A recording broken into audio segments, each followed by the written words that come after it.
திமுகவும் காங்கிரசும் ஒரே நாணயத்தின் ரெண்டு பக்கம் இருக்கிற பக்கங்கள். திமுகவும் காங்கிரசும் அர்த்தம் என்னன்னு கேட்டீங்கன்னா, ஒரு பக்கம் ஊழல், ஒரு பக்கம் குடும்ப ஆட்சி. இவர்கள் ரெண்டு பேரும் ஊழலையும் குடும்ப ஆட்சியையும் தொடர்ந்து செய்பவர்கள்.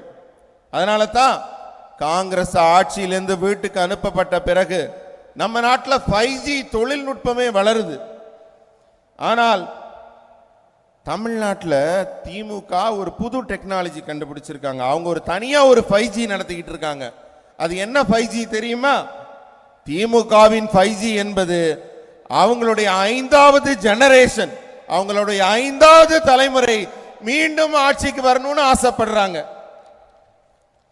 5G மோசடி, 5G குடும்ப ஆட்சி மோசடி. ஆனா இவங்க இதுக்கு முன்னாடி செஞ்சது 2G ஊழல் மோசடி. உலகம் முழுக்க இந்தியாவை தலைகுனிய செய்தவர்கள் திமுகவினர். இவங்க பண்ண ஊழல் எல்லாம் நான் பட்டியலிட்டேன்னா அதுக்கு இன்னைக்கு ஒரு நாள் பத்தாது. உங்களுக்கு சுருக்கமா சொல்றேனே, தமிழகத்தின் வளர்ச்சிக்காக பல லட்சம் கோடி ரூபாய்களை தமிழகத்திற்கு அனுப்புவதில் மிக ஆர்வமாக இருக்கிறது பாரதிய ஜனதா கட்சி அரசு. ஆனா இங்க இருக்க அரசு அந்த பணத்துல எப்படியெல்லாம் கொள்ளையடிக்கலாம் என்பதிலேயே குறியா. ऑडिटर रमेश की याद आना भी बहुत स्वाभाविक है।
दुर्भाग्य से आज सेलम का मेरा वो रमेश हमारे बीच नहीं है। पार्टी के लिए रमेश दिन रात काम करने वाला हमारा साथी था। वो अच्छे प्रवक्ता थे, लेकिन उनकी हत्या कर दी गई थी। मैं उन्हें आज अपनी श्रद्धांजलि अर्पित करता हूं। இங்க சேலத்துல நான் கால் பதிச்சோன்னு என்னுடைய நெருங்கிய நினைவுகள், நண்பர்கள், இவங்களை பற்றியெல்லாம் யோசிக்கும் போது திரு KN லக்ஷ்மணன் ஐயா அவர்களை நான் நினைவு கூறுகிறேன். தமிழகத்தில் பாரதிய ஜனதா கட்சி காலூன்றுவதற்காக தொடக்க காலத்தில் பாடுபட்ட மிக அற்புதமான மனிதர். எமர்ஜென்சி காலத்தில் கூட அவர் பல தடைகளை மீறி கட்சியை வளர்க்க பாடுபட்டவர், பல பள்ளிகளை நடத்தியவர். இப்படியே என் நினைவலைகள் சுழலும் போது இன்றைக்கு நான் சேலத்தில் கால் பதிச்சதும் எனக்கு அதிகமா என் நினைவை உறுத்திய ஒரு செய்தி, எனக்கு எண்ணம் திரு சேலம் ஆடிட்டர் ரமேஷ் அவர்களின் நினைவு. நான் தழுதழுக்க நம்ம பிரதமர் அவர்கள் பேசியது, கட்சிக்காக தன் உயிரையே தியாகம் செய்து உழைத்த அந்த மாபெரும் மனிதரை நினைவு கூர்ந்து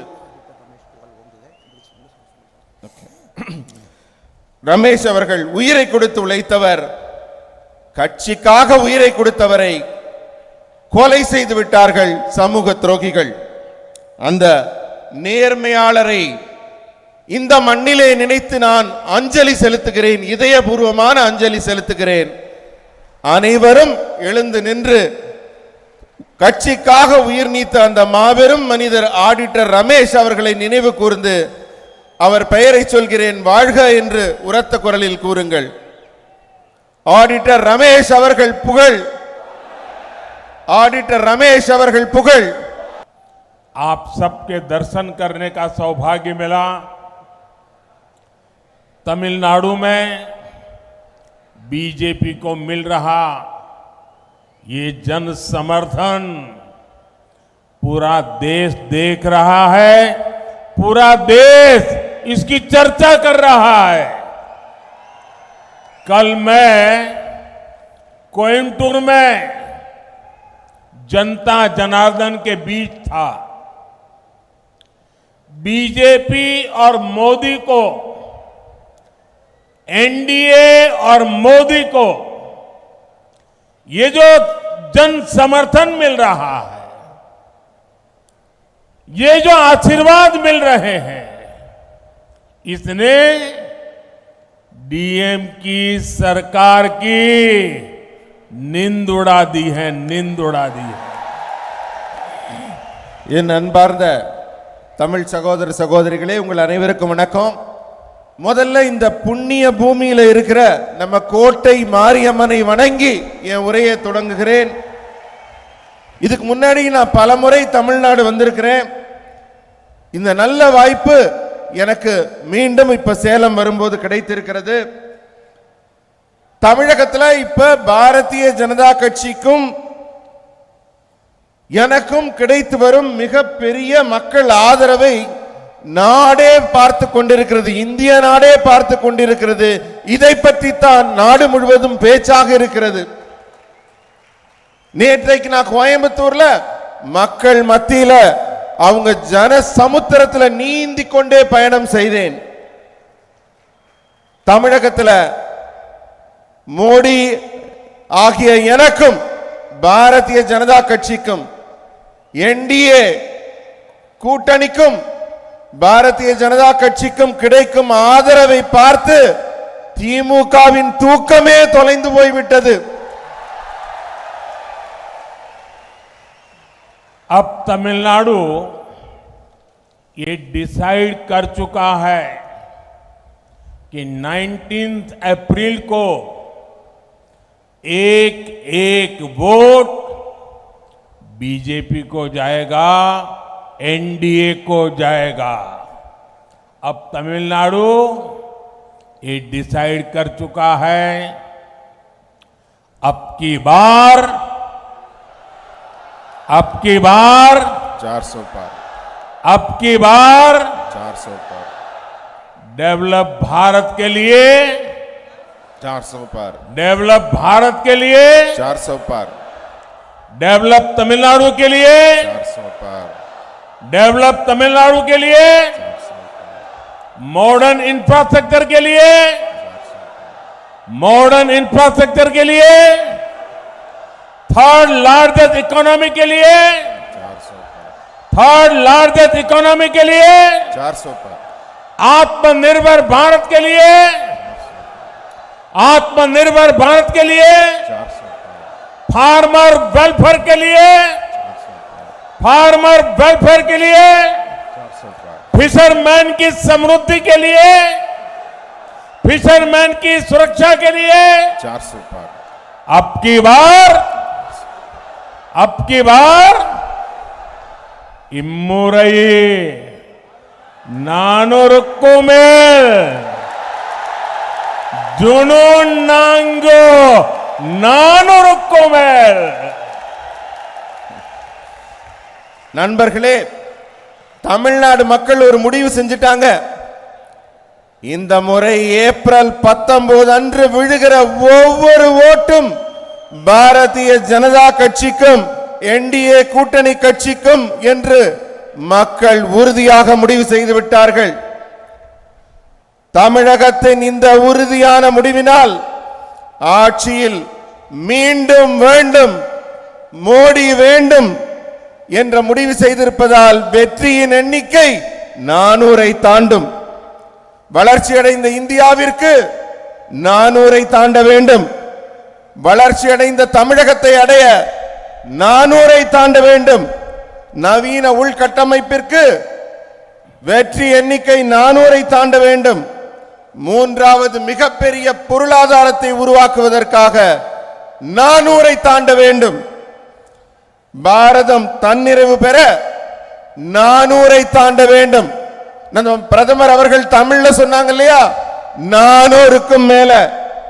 பாரதம் தன்னிறைவு பெற 400க்கும் மேல. விவசாயிகள் பயனடைய 400க்கும் மேல.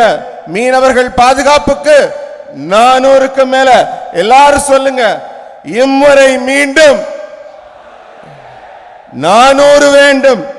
இம்முறை மீண்டும் जून 4। साथियों, डेवलप तमिलनाडु के एनडीए के मिशन को एक और नई ऊर्जा मिली है। हमारे वरिष्ठ नेता और मेरा व्यक्तिगत संबंध भी जिनके साथ ज्यादा है, साहब पीएम ने भी एनडीए के नेतृत्व में तमिलनाडु का भाग्य बदलने की घोषणा की है। अय्या डॉक्टर रामदास जी का अनुभव और डॉक्टर अंबुमणि रामदास का टैलेंट, उनका परिश्रम तमिलनाडु के डेवलपमेंट को नई ऊंचाई देने में मदद करेगा। मैं एनडीए में शामिल होने पर उनका स्वागत करता हूं, अभिनंदन करता हूं। நண்பர்களே, நம்ம என்டிஏ கூட்டணி இப்ப மிகவும் வலுவான கூட்டணியாக உருவாகி இருக்கிறது. நேற்று நமது பாட்டாளி மக்கள் கட்சியின் தலைவர்கள் நம்ம என்டிஏ கூட்டணியில இணைய சம்மதித்துள்ளனர். ஐயா டாக்டர் திரு ராமதாஸ் அவர்களும் திரு டாக்டர் அன்புமணி ராமதாஸ் அவர்களும் அவர்களுடைய திறமை, அவர்களுடைய ஆற்றல், அவர்களுடைய தொலைநோக்கு இவற்றையெல்லாம் கொண்டு தமிழகத்தை ஒரு புதிய உயரத்திற்கு, புதிய முன்னேற்றத்திற்கு கொண்டு செல்ல ஒரு உத்வேகமே நமக்கு கிடைத்திருக்கிறது. என்டிஏ கூட்டணியில் இணைத்துக் கொண்டுள்ள பாட்டாளி மக்கள் கட்சியின் தலைவர்களையும் தொண்டர்களையும் நான் வருக வருக என்று வரவேற்கிறேன். साथियों, सेलम में कई बार आया हूं और आज जब सेलम आया हूं तो बहुत सी पुरानी यादें भी ताजा हो गई है। 40-45 साल पहले जब मैं कैलाश मानसरोवर की यात्रा पर गया था तो यहां सेलम का एक नौजवान रत्नावेल मेरे साथ, मेरे ग्रुप में था। रत्नावेल मुझे थोड़ी बहुत तमिल सिखाने का भी प्रयास करता था और उससे मुझे सेलम के विषय में, तमिलनाडु के विषय में बहुत कुछ जानने को मिलता था और मेरे मन में तब से सेलम के प्रति एक आकर्षण रहा। रत्नावेल जी का वहां से कैलाश मानसरोवर यात्रा करने के बाद उन्होंने आकर के यहां एक रेस्टोरेंट चालू किया था, लेकिन दुर्भाग्य से वो अकस्मात में उनकी मृत्यु हो गई। बहुत छोटी आयु में मेरा वो दोस्त चला गया। अब वो हमारे बीच नहीं है। काफी समय पहले उनका हादसे में देहांत हो गया था। நண்பர்களே, நான் பலமுறை சேலத்துக்கு வந்திருக்கேன். இந்த முறை சேலம் வரும்போது எனக்கு என்னுடைய பழைய ஞாபகங்கள் எல்லாம் சேர்ந்து வருகிறது. இன்னைக்கு ஒரு 40-50 வருஷம் முன்னாடி நான் கைலாஸ் மானசரோவர் யாத்திரை செல்லும் போது என்னுடைய கூட ஒரு பெரிய குழு வந்திருந்தாங்க. அந்த குழுவில் ஒரு இளைஞர் இருந்தார், இந்த ஊரை சேர்ந்தவர், ரத்னவேல் என்பது அவருடைய பெயர். எனக்கு அவர் ஞாபகம் வருது சேலம் வந்தோன்னு. அவர் என் கூட வரும்போது சேலத்தோட பெருமைகள், இந்த ஊரை பற்றின நல்ல நல்ல விஷயங்கள் எல்லாம் என்கிட்ட சொல்லிக்கிட்டே வந்தார்.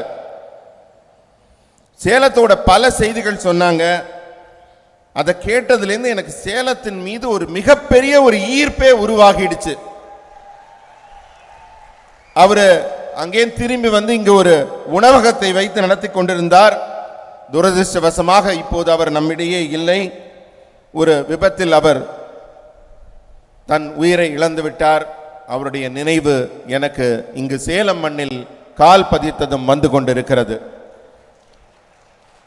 यहां सेलम में मेरी बहुत आत्मीयता के.एन. लक्ष्मणन जी से भी थी.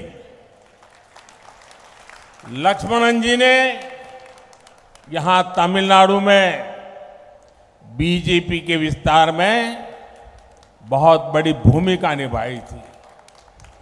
इमरजेंसी के दौरान भी उन्होंने बहुत बड़ा संघर्ष किया था. उन्होंने बहुत सारे स्कूल भी शुरू करवाए थे. आज सेलम आया हूं तो स्वाभाविक रूप से ऑडिटर रमेश की याद आना भी बहुत स्वाभाविक है.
दुर्भाग्य से आज सेलम का मेरा वो रमेश हमारे बीच नहीं है. पार्टी के लिए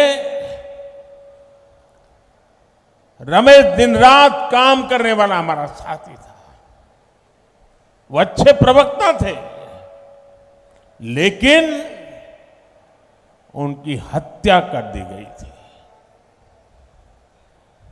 मैं उन्हें आज अपनी श्रद्धांजलि अर्पित करता हूं. இங்க சேலத்துல நான் கால் பதிச்ச உடனே என்னுடைய நெருங்கிய நினைவுகள், நண்பர்கள் இவங்களை பற்றியெல்லாம் யோசிக்கும் போது திரு கே.என். லக்ஷ்மணன் ஐயா அவர்களை நான் நினைவு கூறுகிறேன். தமிழகத்தில் பாரதிய ஜனதா கட்சி காலூன்றுவதற்காக தொடக்க காலத்தில் பாடுபட்ட மிக அற்புதமான மனிதர். எமர்ஜென்சி காலத்தில் கூட அவர் பல தடைகளை மீறி கட்சியை வளர்க்க பாடுபட்டவர், பல பள்ளிகளை நடத்தியவர். இப்படியே என் நினைவலைகள் சுழலும் போது இன்றைக்கு நான் சேலத்தில் கால் பதிச்சதும் எனக்கு அதிகமா என் நினைவை உறுத்திய ஒரு செய்தி, எனக்கு எண்ணம் திரு சேலம் ஆடிட்டர் ரமேஷ் அவர்களின் நினைவு. நான் தழுதழுக்க நம்ம பிரதமர் அவர்கள் பேசியது, கட்சிக்காக தன் உயிரையே தியாகம் செய்து உழைத்த அந்த மாபெரும் மனிதரை நினைவு கூர்ந்து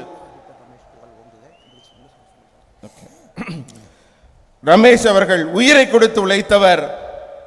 கட்சிக்காக உயிரை கொடுத்தவரை கொலை செய்து விட்டார்கள் சமூக துரோகிகள்.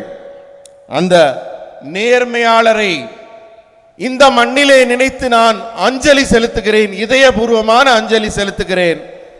அனைவரும் எழுந்து நின்று கட்சிக்காக உயிர் நீத்த அந்த மாபெரும் மனிதர் ஆடிட்டர் ரமேஷ் அவர்களை நினைவு கூர்ந்து அவர் பெயரை சொல்கிறேன், வாழ்க என்று உரத்த குரலில் கூறுங்கள். ஆடிட்டர் ரமேஷ் அவர்கள் புகழ், ஆடிட்டர் रमेश அவர்கள் புகழ். साथियों, अभी तो चुनाव अभियान की शुरुआत हुई है, लेकिन इंडी अलायंस के प्लान मुंबई में उनकी पहली रैली में ही उनका मैनिफेस्टो, उनके बद इरादे खुल करके सामने आ गए हैं। मुंबई के शिवाजी पार्क में इंडी अलायंस ने खुलेआम घोषणा की है कि हिंदू धर्म की जिस शक्ति में आस्था होती है, उन्हें इस शक्ति का विनाश करना है। हिंदू धर्म में शक्ति किसे कहते हैं, ये तमिलनाडु का हर व्यक्ति जानता है। நண்பர்களே, தேர்தல் பிரச்சாரம் இப்ப படுவேகமாக நாடு முழுவதும் தொடங்கிவிட்டது. ஆனால் தொடக்கத்திலேயே காங்கிரஸ் திமுகவின் இந்தி கூட்டணியின் எண்ணம் என்ன என்பது தெளிவாக புரிந்துவிட்டது. மும்பையில் சிவாஜி பார்க்ல நடந்த அவங்களோட முதல் பேரணியிலேயே அவங்க அசல் ரூபம் என்னன்னு தெரிய வந்துருச்சு. இந்து மதத்தின் மீது நம்பிக்கை வைத்திருக்கும் நமக்கெல்லாம் அதன் சக்தி என்ன என்று தெரியும். அதை அழிப்பது ஒன்றே தனது நோக்கம் என்று அவர்கள் தொடங்கி இருக்கிறார்கள் தங்கள் பிரச்சாரத்தை. இந்து மதத்துல சக்தி என்பது என்ன, சக்தியை நம்ம எப்படி வழிபடுறோம் என்பதை தமிழ்நாட்டு மக்களுக்கு நான் சொல்லி தெரிய வேண்டியதில்லை, உங்க ஒவ்வொருத்தருக்கும் ரொம்ப நன்றாக தெரியும். यहां कोट्टई मारियम्मन मंदिर के ऊपर ठीक सामने लिखा है ओम शक्ति। मां मारी अम्मन यहां की शक्ति है। तमिलनाडु में शक्ति कांची कामाक्षी है, यहां शक्ति मदुरई मीनाक्षी है, यहां कन्याकुमारी शक्तिपीठ है, यहां की शक्ति समयपुरम मारियम्मन है। हिंदू धर्म में शक्ति का मतलब होता है मातृशक्ति, नारी शक्ति। कांग्रेस और डीएमके का इंडी अलायंस कह रहा है कि वो इसका विनाश करेंगे। நண்பர்களே, இங்க இருக்க கோட்டை மாரியம்மன் கோவில்ல கொட்டை எழுத்துல அந்த வாசகம் எழுதப்பட்டிருக்கு. கோவில்ல என்னென்று ஓம் சக்தி என்று எழுதி இருக்கிறது. அன்னை மாரியம்மனை நாம் இங்கு சக்தியின் வடிவமாக வழிபடுகிறோம். தமிழ்நாட்டில் காஞ்சி காமாட்சி என்று ஒரு சக்தி பீடம், அதன் வழிபாடும் இருக்கிறது. இங்கே மதுரை மீனாட்சி அம்மன் சக்தியின் வடிவமாக கொண்டாடப்படுகிறார். கன்னியாகுமரியிலே ஒரு சக்தி வழிபாட்டுக்குரியவராக தெய்வத்தின் வடிவாக இருக்கிறார். இங்குள்ள சக்தி வாய்ந்த தெய்வம் சமயபுரம் மாரியம்மன் என்று சக்தி மிக்க தெய்வங்கள் எல்லாம் பெண் வடிவில் தமிழகத்தில் சக்தியை வணங்கி, இந்து மதத்தில் சக்தி என்பதற்கு ஒரு மிகப்பெரிய பொருள், மிகப்பெரிய அர்த்தம் இருக்கிறது. ஆனால் இந்த காங்கிரஸ் திமுக கூட்டணி இருக்கிறதே, அவர்கள் இந்த சக்தியின் வடிவத்தை, இதன் ஆன்மீக அம்சத்தை, இந்த சனாதனத்தை அழித்து விடுவோம் என்று கூறி வருகின்றனர். இதை அனுமதிக்க முடியுமா? साथियों, इंडी अलायंस वाले लोग बार बार जानबूझकर हिंदू धर्म का अपमान करते हैं। हिंदू धर्म के खिलाफ इनका हर बयान बहुत सोचा समझा हुआ होता है। आप देखिए, और किसी धर्म का अपमान डीएमके कांग्रेस का इंडी अलायंस कभी नहीं करता। किसी और धर्म के खिलाफ इनकी जुबान से एक शब्द नहीं निकलता, लेकिन हिंदू धर्म को गाली देने में ये एक सेकंड नहीं लगाते। ऐसा कैसे हो सकता है? कैसे ऐसा हो सकता है?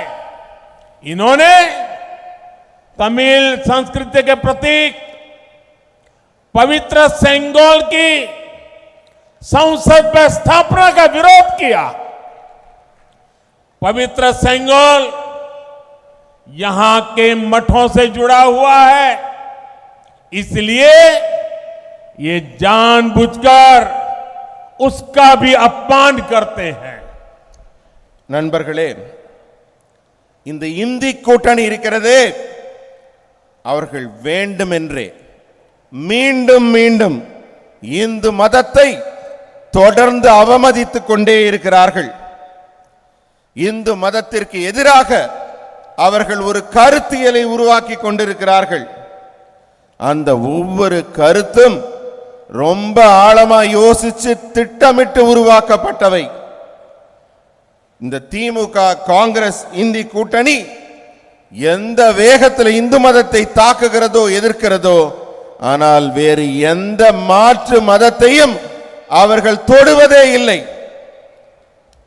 வேறு எந்த மதத்திற்கு எதிராகவும் அவர்கள் ஒரு சொல்லை கூட பேசுவதில்லை.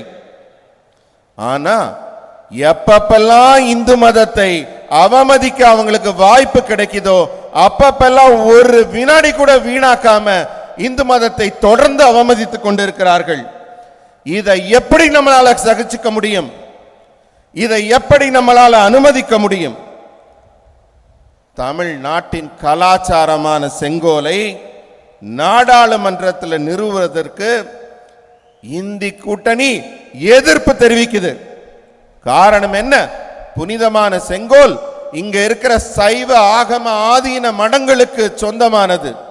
அவர்களுடைய ஆன்மீக ஆசி பெற்ற அந்த செங்கோலை நாடாளுமன்றத்தில் நடவு செய்யக்கூடாது, காட்சிப்படுத்தக்கூடாதுன்னு அதை எதிர்த்தார்கள். செங்கோலை அவமதித்தவர்கள் இந்த இந்து கூட்டணியினர். साथियों, हमारे शास्त्र साक्षी है कि विनाश उनका होता है जो शक्ति को खत्म करने का विचार रखते हैं।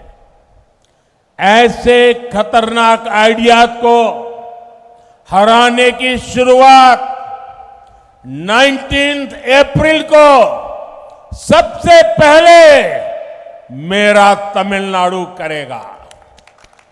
तमिलनाडु सुब्रमण्य भारती जैसे महान व्यक्तित्व की धरती है। सुब्रमण्य भारती ने अपनी कविताओं में शक्ति स्वरूप में भारत मां की उपासना की थी। उन्होंने देश की नारी शक्ति की उपासना की थी। उसी शक्ति का उपासक ये आपका सेवक मोदी भी है। इसलिए शक्ति का विनाश करने की इच्छा रखने वालों को तमिलनाडु सजा देकर रहेगा। और ये तमिलनाडु के कोटि कोटि जनों की गारंटी है। நண்பர்களே, இந்த இந்து தர்மத்தில் வழிபாட்டுக்குரிய இந்த சக்தியின் தன்மையை அழிக்க நினைப்பவர்களுக்கு நான் சொல்லிக் கொள்கிறேன், இதை அழிக்கணும்னு நினைக்கிறவங்க தான் அழிஞ்சு போனதுக்கான ஏராளமான அடையாளங்கள் நம்ம சாஸ்திரங்கள்ல இருக்கு. ஏப்ரல் 19 தமிழகத்திலிருந்து தான் இந்த அழிவு அவர்களுக்கு தொடங்க போகுது. முதல் கட்டமா நீங்க தான் வாக்களிக்க போறீங்க. நம்ம சுப்பிரமணிய பாரதி அவர்கள் சக்தியை பெண் வடிவிலே சக்தியை வழிபட்டவர். சக்தியை பெண் வடிவிலே பாரத அன்னை என்று போற்றியவர். அவர் நாட்டின் பெண் சக்தியை வணங்கினார். நான் சுப்பிரமணிய பாரதியார் வழியில நானும் ஒரு சக்தி உபாசகன், மோடி ஆகிய நானும் ஒரு சக்தி உபாசகன். எனவே சக்தியின் அடையாளத்தை யார் யாரெல்லாம் அழிக்கணும்னு நினைக்கிறாங்களோ அவர்களை வரும் ஏப்ரல் 19 தமிழகம் மிக கடுமையாக தண்டிக்கும். இந்த உத்தரவாதத்தை தமிழகம் தருகிறது. साथियों, आपका ये सेवक मोदी देश की नारी शक्ति की हर परेशानी के आगे ढाल बनकर खड़ा है। महिलाओं को स्मोक फ्री लाइफ देने के लिए हमने उज्ज्वला एलपीजी गैस कनेक्शन दिए, हमने फ्री मेडिकल ट्रीटमेंट के लिए आयुष्मान योजना शुरू की। इन सभी योजनाओं के केंद्र में नारी शक्ति ही है। जब तमिलनाडु में 3,65 लाख लोगों को फ्री राशन मिलता है तो तमिलनाडु की मेरी सिस्टर्स की चिंता कम होती है। जल जीवन मिशन के जरिए मोदी तमिलनाडु के सभी घरों तक क्लीन ड्रिंकिंग वाटर पहुंचाने में जुटा है। इससे तमिलनाडु की मेरी सिस्टर्स को पानी लाने की मुसीबत से मुक्ति मिल रही है। तमिलनाडु में मुद्रा योजना के तहत जो हजारों करोड़ रुपए का लोन दिया गया है, उसकी ज्यादातर लाभार्थी ये मेरी बहनें हैं, हमारी बेटियां हैं। इसलिए आज नारी शक्ति मोदी के साथ उसका सुरक्षा कवच बन करके खड़ी है। अगले 5 वर्षों में तमिलनाडु की मेरी बहनों, माताओं, बेटियों को तक ये सुविधाएं और भी बड़े स्केल में पहुंचेगी। இது மோடியின் கேரண்டி. நண்பர்களே, நாட்டில் பெண் சக்தியின் ஒவ்வொரு பிரச்சனைகளுக்கும், நம்ம நாட்டில் பெண்களுக்கு பல்வேறு விதமான பிரச்சனைகள் இருக்கு. அந்த பிரச்சனைகள் எல்லாம் தீர்க்கும் விதமாக நான் அவர்களுக்கு ஒரு பாதுகாப்பு கேடயம் போல இருந்து அவர்களுக்கு பணி செய்கிறேன். உதாரணத்துக்கு, சமையலறை புகையில கஷ்டப்பட்ட பெண்களுக்கு அதிலிருந்து விடுதலை கிடைக்கும்படி உஜ்வாலா கேஸ் இணைப்புகள் வழங்கினோம். இலவச சிகிச்சைக்காக ஆயுஷ்மான் திட்டத்தை தொடங்கினோம். இது போன்ற திட்டங்கள் எல்லாம் பெண்களுக்கு நலம் தரும், பெண்களுக்கு பயன் தரும். அந்த அடிப்படை எண்ணம் அதுதான் மைய சக்தியாக இருந்திருக்கிறது. தமிழ்நாட்டில் 3,65,00,000 பேருக்கு இலவசமாக ரேஷன் கிடைக்கும் போது என்னுடைய தமிழ்நாட்டின் தாய்மார்களும் சகோதரிகளும் எவ்வளவு நிம்மதியா இருந்திருப்பாங்க. ஜல் ஜீவன் திட்டத்தில் அனைவருக்கும் வீட்டை தேடி குடிநீர் வருது. இதனால தண்ணீர் எடுக்கும் கவலை இல்லாமல் என் தமிழகத்தின் தாய்மார்களும் சகோதரிகளும் எவ்வளவு நிம்மதியாக இருப்பார்கள். முத்ரா கடன் பல ஆயிரம் லட்சக்கணக்கான கோடிகள் கடன் வழங்கப்படுது. தமிழகம் தான் இதுல முன்னிலையில் நிற்குது. அதிலும் குறிப்பாக முத்ரா கடனில் பெண்கள் தான் அதிகமாக கடன் பெற்று பயனடைகிறார்கள். இதனால எல்லாம் என்ன ஆச்சு தெரியுமா? இன்றைக்கு எந்த பெண் சக்திக்காக நாங்கள் திட்டங்களை நடத்தினோமோ அந்த பெண் சக்தி தான் இன்று எனக்கே பாதுகாப்பு கவசமாக இருக்கிறது. பெண்கள் தான் பாஜகவின் பாதுகாப்பு கவசம் போல இருக்கிறார்கள். அடுத்த 5 ஆண்டுகள்ல இந்த வசதிகள் இன்னும் பெரிய அளவில், இன்னும் நல்ல நல்ல நலத்திட்டங்கள் இந்த தாய்மார்களையும் சகோதரிகளையும் சென்று அடையும். இது மோடியின் உத்தரவாதம். साथियों, इंडी अलायंस के लोग महिलाओं के साथ कैसा व्यवहार करते हैं, तमिलनाडु इसका साक्षी रहा है। आपको याद होगा, जब जयललिता जी जीवित थी तब डीएमके के लोगों ने उनके साथ कैसा बिहेव किया था। यही डीएमके का रियल फेस है। इसलिए ये लोग पार्लियामेंट में विमेन रिजर्वेशन बिल का भी विरोध करते हैं। इसलिए तमिलनाडु में महिलाओं के खिलाफ अपराध बढ़ रहे हैं। 19 अप्रैल को मेरी माताओं बहनों को डीएमके के इस महिला विरोधी माइंडसेट के खिलाफ भी वोट करके उनको सजा देनी है। நண்பர்களே, இந்தி கூட்டணி இந்த திமுகவும் காங்கிரசும் பெண்களை எப்படியெல்லாம் கேவலமாக நடத்துகிறார்கள், இழிவுபடுத்துகிறார்கள், இதுக்கெல்லாம் தமிழ்நாடு தான் சாட்சி. உங்களுக்கு நினைவு இருக்கலாம்,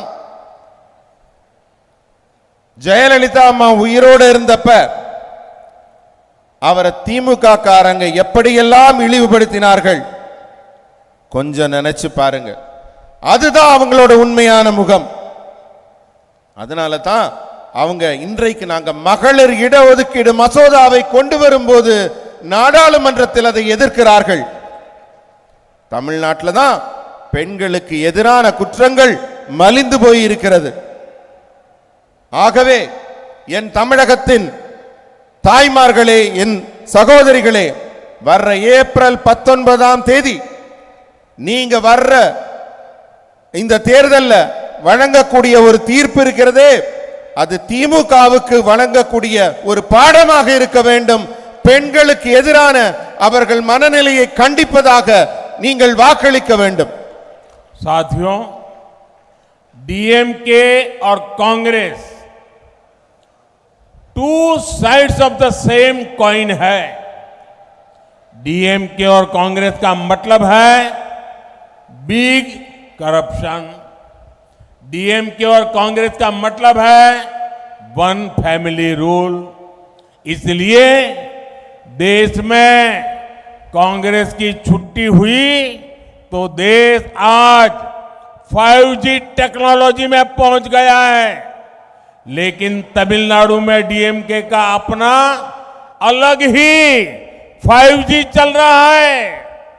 डीएमके का 5G आने एक ही फैमिली की 5th जनरेशन का तमिलनाडु पर कब्जा।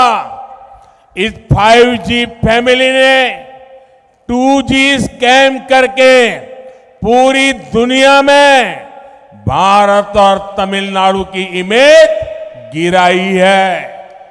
अगर मैं इनके स्कैम गिनाने लगूं तो पूरा दिन खत्म हो जाएगा।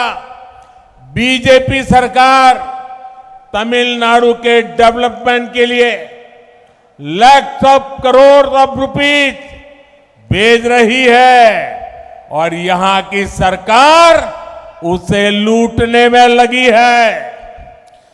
நண்பர்களே, திமுகவும் காங்கிரசும் ஒரே நாணயத்தின் ரெண்டு பக்கம் இருக்கிற பக்கங்கள். திமுகவும் காங்கிரசும் அர்த்தம் என்னன்னு கேட்டீங்கன்னா, ஒரு பக்கம் ஊழல், ஒரு பக்கம் குடும்ப ஆட்சி. இவர்கள் ரெண்டு பேரும் ஊழலையும் குடும்ப ஆட்சியையும் தொடர்ந்து செய்பவர்கள். அதனால தான் காங்கிரஸ் ஆட்சியிலிருந்து வீட்டுக்கு அனுப்பப்பட்ட பிறகு நம்ம நாட்டில் 5G தொழில்நுட்பமே வளருது. ஆனால் தமிழ்நாட்டில் திமுக ஒரு புது டெக்னாலஜி கண்டுபிடிச்சிருக்காங்க. அவங்க ஒரு தனியா ஒரு 5G நடத்திக்கிட்டு இருக்காங்க. அது என்ன 5G தெரியுமா? திமுகவின் 5G என்பது அவங்களுடைய 5வது ஜெனரேஷன், அவங்களுடைய 5வது தலைமுறை மீண்டும் ஆட்சிக்கு வரணும்னு ஆசைப்படுறாங்க. 5G மோசடி, 5G குடும்ப ஆட்சி மோசடி. ஆனா இவங்க இதுக்கு முன்னாடி செஞ்சது 2G ஊழல் மோசடி. உலகம் முழுக்க இந்தியாவை தலைகுனிய செய்தவர்கள் திமுகவினர். இவங்க பண்ண ஊழல் எல்லாம் நான் பட்டியலிட்டேன்னா அதுக்கு இன்னைக்கு ஒரு நாள் பத்தாது. உங்களுக்கு சுருக்கமா சொல்றேனே, தமிழகத்தின் வளர்ச்சிக்காக பல லட்சம் கோடி ரூபாய்களை தமிழகத்திற்கு அனுப்புவதில் மிக ஆர்வமாக இருக்கிறது பாரதிய ஜனதா கட்சி அரசு. ஆனா இங்க இருக்க அரசு அந்த பணத்துல எப்படியெல்லாம் கொள்ளையடிக்கலாம் என்பதிலேயே குறியாக இருக்கிறது. साथियों, आज इस स्टेज से मैं पीपल्स लीडर मक्कड़ तलेवर अय्या जी के मुपनार जी को भी याद करना चाहता हूं. मुपनार जी जैसे स्टॉलवर्ड नेता नेशनल पॉलिटिक्स में बहुत आगे तक जा सकते थे, लेकिन डायनेस्टिक पार्टी ने उन्हें आगे नहीं बढ़ने दिया. वो प्राइम मिनिस्टर भी बन सकते थे, लेकिन डायनेस्टिक पार्टी ने ये भी नहीं होने दिया.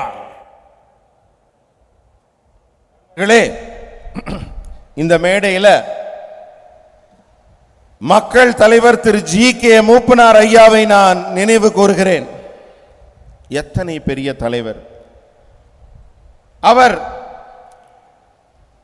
தேசிய அரசியலில் மிகப்பெரிய உயரங்களை தொடக்கூடியவராக இருந்தார். அவர் மட்டும் மனது வைத்திருந்தால் பாரத திருநாட்டின் பிரதமர் என்ற அந்தஸ்தை பெற்றிருக்கக்கூடியவர். ஆனா அவரை அந்த காங்கிரஸ் குடும்ப ஆட்சி வளரவிட்டதா? அவருக்கு எதிரான எல்லா வேலைகளையும் செய்து ஒரு தமிழராகி அவரை வளரவிடாமல் செய்ததுதான் காங்கிரஸ் கட்சியின் குணம். साथियों, तमिलनाडु वो धरती है जिसने हमें पेरुंदलेवर अया के कामराज जैसे ग्रेट लीडर दिए हैं. चाहे पॉलिटिक्स में ऑनेस्टी की बात हो या फिर उनकी मिड डे मील जैसी क्रांतिकारी वेलफेयर स्कीम्स हो, वो हमारे लिए बहुत बड़ी इंस्पिरेशन रहे हैं. गरीब बच्चों तक एजुकेशन को ले जाने के लिए उनके कार्यों को आज भी याद किया जाता है. நண்பர்களே, இந்த மேடையில் நான் தமிழ்நாட்டின் ஒப்பற்ற பெருந்தலைவர் ஐயா காமராஜர் அவர்களையும் நினைவு கூறுகிறேன். அரசியலில் நேர்மை அப்படினாலே கர்ம வீரர் காமராஜர் ஐயா முகம்தான் ஞாபகத்துக்கு வருகிறது. அவர் உருவாக்கிய மாணவர்களுக்கான மதிய உணவு திட்டம் ஒரு மிகப்பெரிய திட்டம். ஏழை மாணவ மாணவியருக்கு உணவு வழங்கி அவர் கல்வியை வளர்க்க வேண்டும் என்று ஆரம்பித்த அந்த மக்கள் நல திட்டம் எனக்கெல்லாம் மிகப்பெரிய இன்ஸ்பிரேஷனாக, எனக்கு நல்ல திட்டங்களை மக்களுக்கு தர வேண்டும் என்பதற்கு ஒரு வழிகாட்டியாக அது போன்ற ஒரு ஒப்பற்ற தலைவரின் செயல் அமைந்திருந்தது. साथियों, बीजेपी और एनडीए बड़े सपने देखती है, बड़े लक्ष्य बनाती है और उन्हें हासिल करके भी दिखाती है. आज दुनिया में भारत की पहचान मॉडर्न इंफ्रास्ट्रक्चर से है. बीजेपी सरकार ने देश में थाउजेंड्स ऑफ किलोमीटर के हाईवे और एक्सप्रेसवेज बनाए हैं. आज देश में 20 से ज्यादा एम्स हैं, दर्जनों नए मेडिकल कॉलेज और आईआईटीज खुले हैं. हमारी इंडस्ट्री आत्मनिर्भर भारत के मिशन को आगे बढ़ा रही है. इस विकास का उतना ही लाभ तमिलनाडु को भी मिल रहा है। நண்பர்களே, பாரதிய ஜனதா கட்சியும் என்டிஏ கூட்டணி அரசும் பல பெரிய பெரிய கனவுகளை தன்னகத்தே வைத்துக் கொண்டிருக்கிறது. என்டிஏ மிகப்பெரிய இலக்குகளை நிர்ணயிக்கிறது. பல இலக்குகளை நாம் அடைந்து கொண்டும் இருக்கிறோம். இன்று இந்தியால நவீன உள்கட்டமைப்பு மூலம் மிகப்பெரிய உயரங்களை நாம் தொட்டுக் கொண்டிருக்கிறோம். பாஜக அரசு நாட்டில் ஆயிரக்கணக்கான கிலோமீட்டர் தூரம் நெடுஞ்சாலைகளையும் விரைவாக செல்லும் சாலைகளையும் உருவாக்கி இருக்கிறது. இன்றைக்கு நாட்டில் 20க்கு மேற்பட்ட எய்ம்ஸ் மருத்துவ கல்லூரிகள் தொடங்கப்பட்டிருக்கு. டஜன் கணக்கான மருத்துவ கல்லூரிகள் ஐஐடிக்கள் தொடங்கப்படுகிறது. நம்மளுடைய தொழில்துறை தன்னம்பிக்கையான புதிய பாரதத்தை உருவாக்கும் நோக்கத்தை முன்னெடுத்து செல்கிறது. இந்த எல்லா வளர்ச்சியும் தமிழகத்தையும் சேர்த்து தமிழகத்தையும் முன்னுக்கு கொண்டு சென்று கொண்டிருக்கிறது.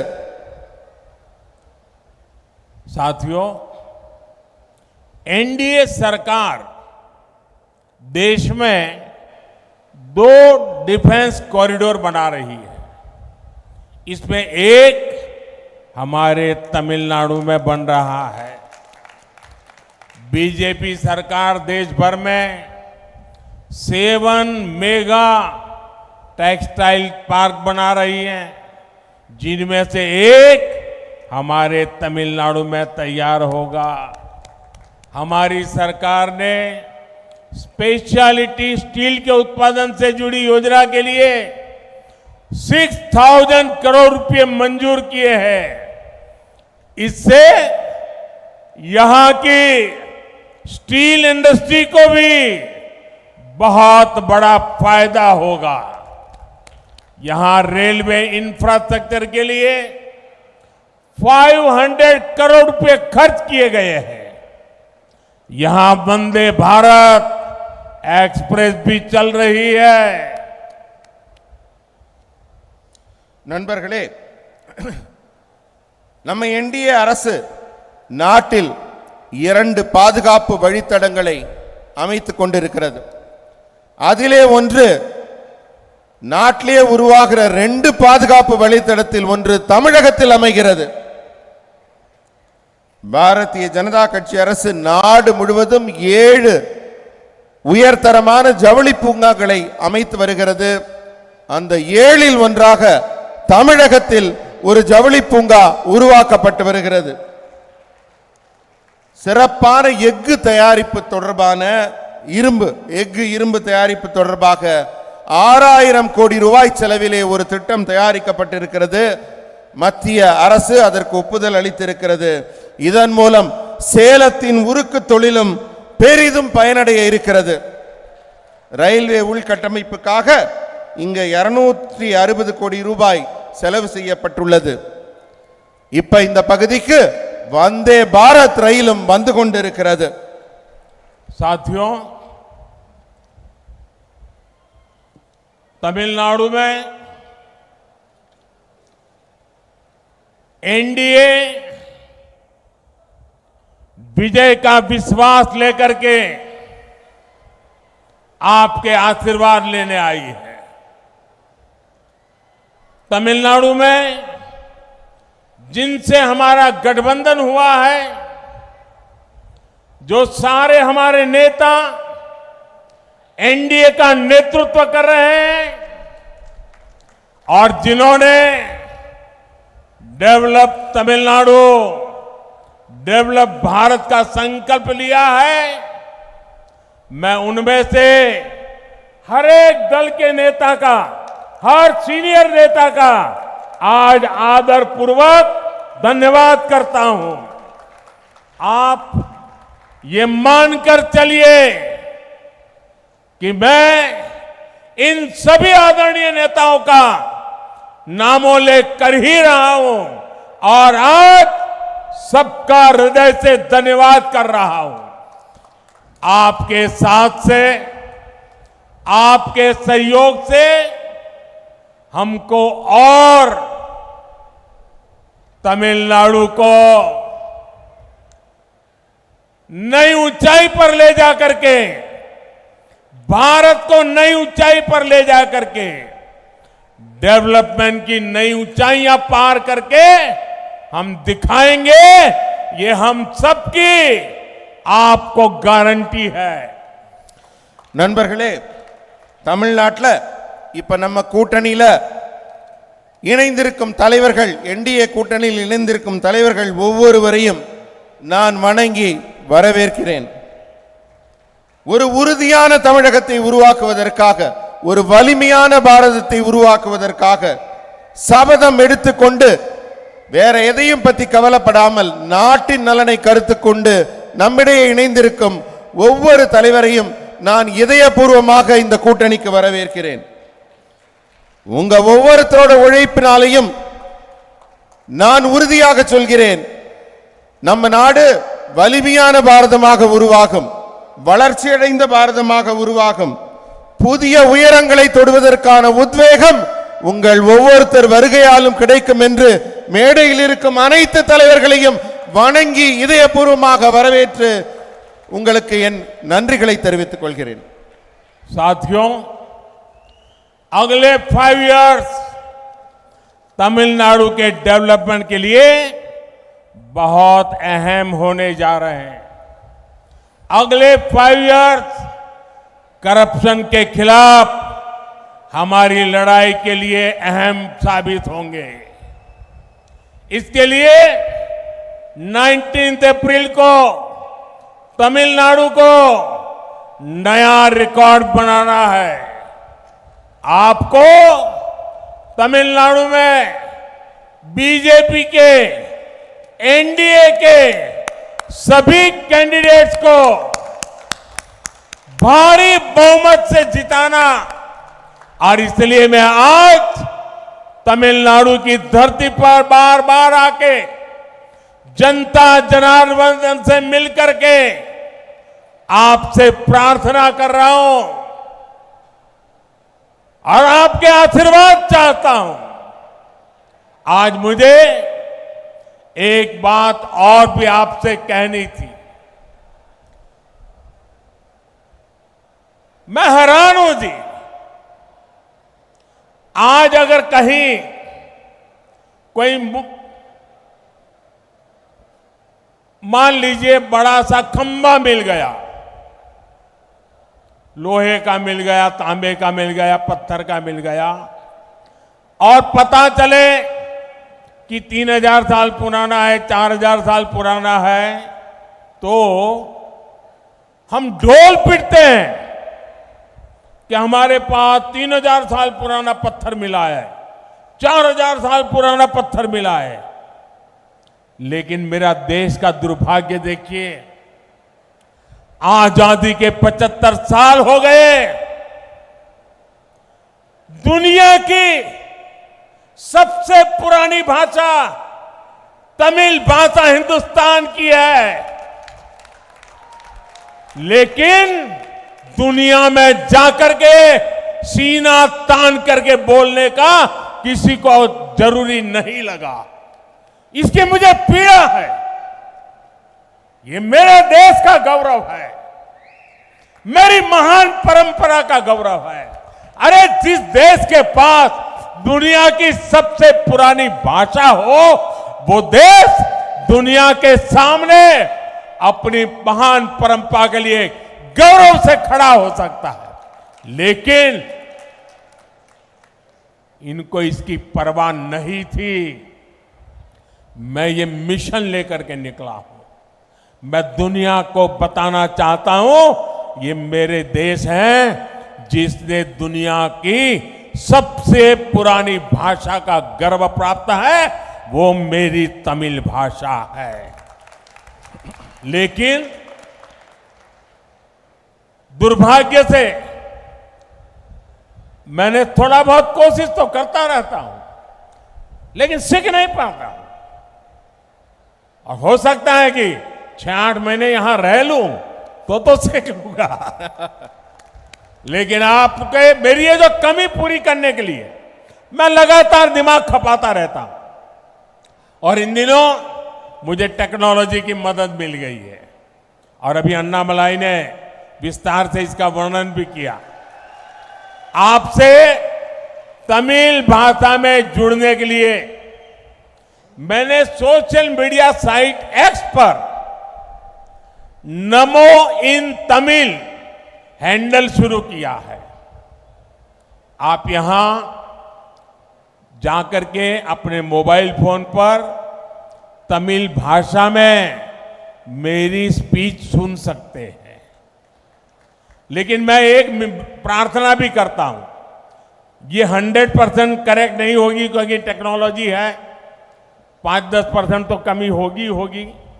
अगर आप मेरी हर भाषण को सुन करके उसमें कहां गलती है, क्या कमी है, ये अगर मुझे बताओगे तो मुझे सुधारने के लिए सुविधा मिलेगी। तो मुझे आपकी इसके लिए मदद चाहिए और आपके इस आशीर्वाद के लिए मैं एक बार फिर इतनी बड़ी तादाद में आपका आना पूरे देश में चर्चा का विषय रहेगा। मैं फिर एक बार आपका बहुत बहुत आभार व्यक्त करता हूं। நண்பர்களே, அடுத்த 5 ஆண்டுகள் தமிழ்நாட்டின் வளர்ச்சிக்கு மிக முக்கியமான 5 ஆண்டுகள். வரப்போற 5 வருஷம் அது மட்டுமல்ல, ஊழலுக்கு எதிராக நான் மிக கடுமையான நடவடிக்கைகளை எடுக்க போகும் காலம் அது. அதனால நீங்க எல்லாம் ஞாபகம் வச்சுக்கோங்க, வர ஏப்ரல் 19ஆம் தேதி தமிழக மக்கள் ஒரு புதிய சாதனையை தொடங்கி வைக்க வேண்டும். தமிழ்நாட்டில் இருக்கிற பாரதிய ஜனதா கட்சி வேட்பாளர்கள் அத்தனை பேரையும் நீங்கள் வெற்றி பெற செய்ய வேண்டும். உங்ககிட்ட ஒரே ஒரு விஷயத்தை சொல்றேன். நம்ம கிட்ட ஒரு கல்லு கிடைக்குதுன்னு வச்சுக்கோங்க, அது ஒரு 1000 வருஷம் 2000 வருஷம் 3000 வருஷமான கல்லுன்னா நம்ம பெருமையா சொல்லிக்குவோம். இது என்கிட்ட ஒரு 1000 வருஷம் பழமையான கல்வெட்டு கிடைச்சிருக்கு, 5000 வருஷம் பழமையானது கிடைச்சிருக்குன்னு. ஆனா நம்ம நாட்டில் ஒரு மொழி இருக்கு, அது என்று பிறந்தனள் என்று தெரியாத காலத்திற்கு முந்தைய மூத்த மொழியான தமிழ் மொழி நம்மகிட்ட இருக்கு. அதோட பெருமை யாருக்குமே தெரியல. நான் பெருமைப்படுறேன். உலகத்திலேயே தொன்மையான மொழி என் தமிழ் மொழி, என் நாட்டின் தொன்மையான மொழி என்று நான் நெஞ்சு நிமிர்த்தி உலகம் முழுவதும் சொல்கிறேன். உலகத்திலேயே பழமையான மொழி என் நாட்டின் தமிழ் மொழி. தமிழ் மொழியை, அதன் பெருமையை இத்தனை உணர்ந்தும் உங்ககிட்டலாம் பேச முடியலையே அப்படிங்கிற ஏக்கம் எனக்கு இருக்கு. ஒருவேளை நான் ஒரு 4-5 மாசம் இந்த மாதிரி சேலத்துல வந்து உங்க கூட இருந்தேன்னா ஒருவேளை எனக்கு இந்த பேச்சு வந்துடலாம். ஆனா அதுக்கு வழி இல்லாததுனால நான் டெக்னாலஜியை, தொழில்நுட்பத்தை பயன்படுத்தி தமிழ்ல பேச ஏற்பாடு பண்ணியிருக்கேன். திரு அண்ணாமலை அவர்கள் கொஞ்சம் முன்னாடி உங்களுக்கு விளக்கி சொன்னார்கள். அதனால நீங்க நமோ இன் தமிழ் அப்படிங்கிற ஒரு பிடியில ஒரு எக்ஸ் தளத்துல நீங்க வந்து பாத்தீங்கன்னா நான் இனிமே தமிழ்ல பேச போறேன் உங்ககிட்ட. நீங்க எல்லாம் கேட்பீங்களா?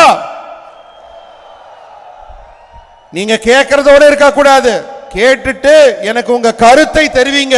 உங்க ஒவ்வொரு கருத்தும் எனக்கு முக்கியமானது.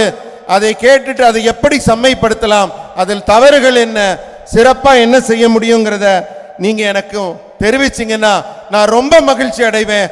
அப்பதான் நமக்குள்ள ஒரு கலந்துரையாடல் முழுமையாக நடக்கும். मेरे साथ बोलिए भारत माता की